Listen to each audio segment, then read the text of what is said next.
Welcome to The Explainer. Today, we are diving deep into a really fascinating idea from researcher Erhan Kolbasi. What if the biggest threat to your spiritual journey isn't some ancient demon, but something a lot more modern? Like a hacker? Let's get into the surprising risks behind the whole global spiritual awakening. I mean, you see it everywhere, right? People are chasing psychic abilities, meditating for hours, trying to contact other realms. But what if this spiritual gold rush has a hidden, kind of darker side? What if, in all our excitement to connect, we're basically leaving the front door of our minds wide open for anyone to just walk in? So, Kolbashi argues that this huge explosion of spiritual interest, especially when people jump in without the right knowledge or discipline, is causing a big spike in what he calls metaphysical interference. But here's the twist. He says we can't even begin to solve this problem until we completely reframe what's actually going on. And this is where his whole theory just gets wild. He's proposing a totally radical new way to think about what cultures have for centuries called spiritual attacks or even demonic possession. He's saying, what if we've been looking at it all wrong? What if it's not an active evil, but a deliberate security test? This comparison right here really lays out the whole paradigm shift. Instead of some random evil force that wants to hurt you, Kolbashi calls it a tekamul operationu, which translates to an evolutionary operation. The goal isn't to drag you down, it's to help you grow. Think about it less like a demon trying to pull you to hell, and more like a cosmic system hiring a hacker to find the security flaws in your personal spiritual software. Now, we've got to be super clear on the terminology here.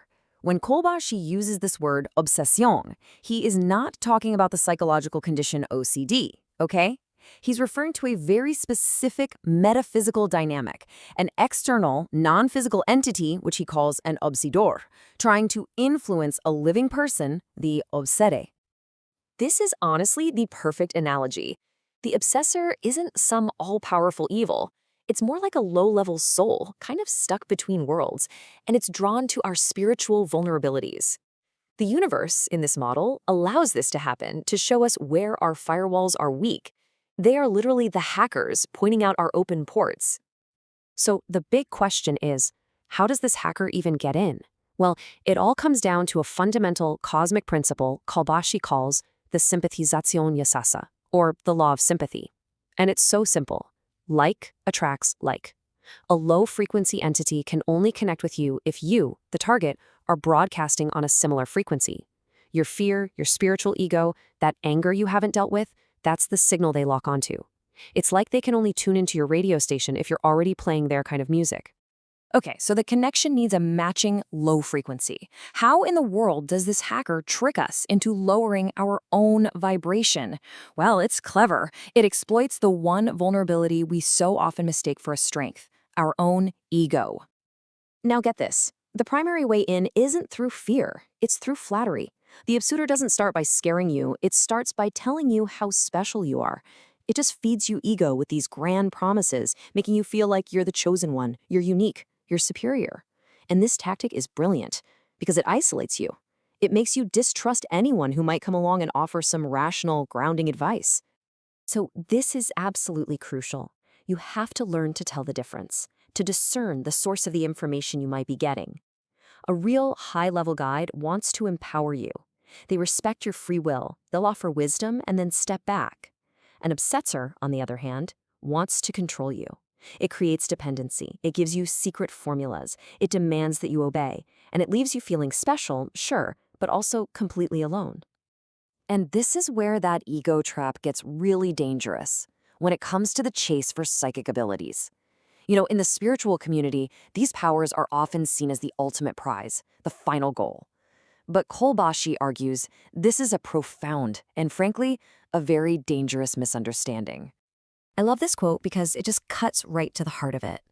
Having abilities like clairvoyance or telepathy does not mean you're spiritually evolved.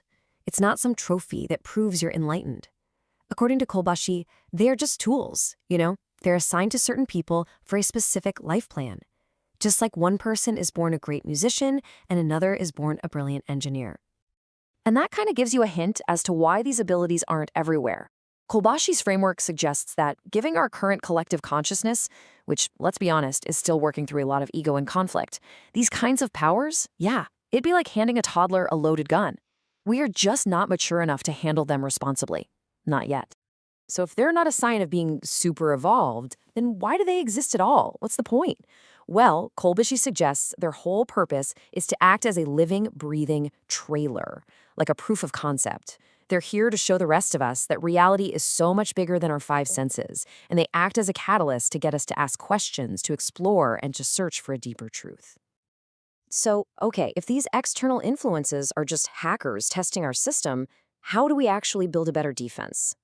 Kolbashi says it has nothing to do with fancy rituals or external protections. The ultimate defense is an internal one. It's a firewall that you build from your own consciousness. This is so important. Forget all the complicated rituals or protective charms.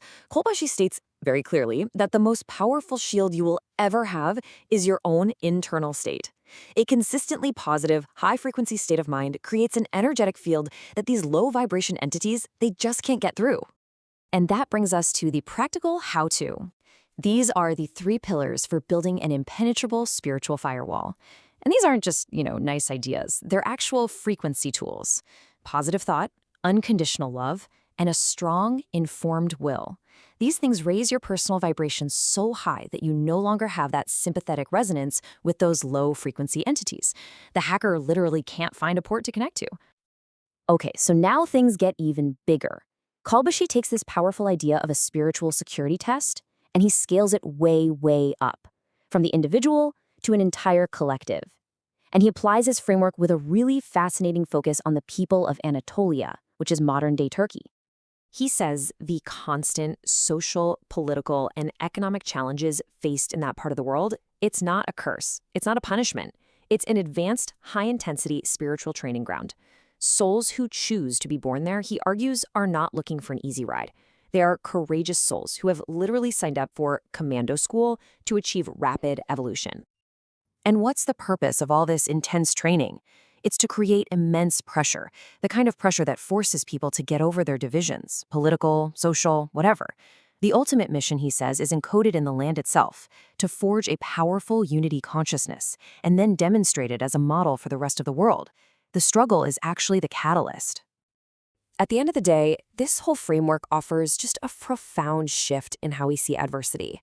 It suggests that whether we're facing a personal spiritual hacker or a huge collective struggle, it's never a punishment. It's a curriculum. Every single challenge is a lesson designed to strengthen our spiritual firewalls. And it leaves all of us with one really powerful question. Are you ready to graduate?